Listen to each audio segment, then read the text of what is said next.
fact that we've got a bunch of young black and brown men in prison. That argument is not working. What I suggest we do as African Americans is own this issue in law enforcement and then define it in the way that works for us, because it is a myth to say that African Americans don't want law enforcement.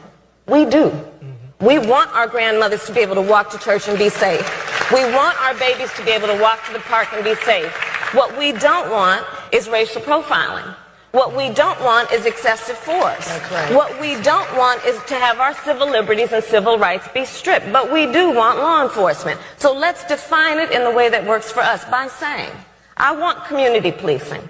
I want a police department that works in my neighborhood and in my community that reflects the mores and the culture and respects my grandmother, again, when they walk in to talk to her.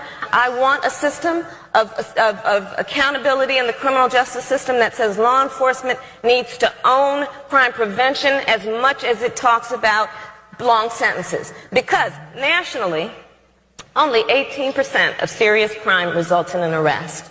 So if I, as law enforcement, with my responsibility to keep you safe, only talk about keeping you safe by sending people to prison for a long time, I'm necessarily going to fall short, because the vast majority of that crime's not even hitting my system. So if I'm going to keep my promise to you to keep you safe, I better talk with you about what I'm doing in terms of crime.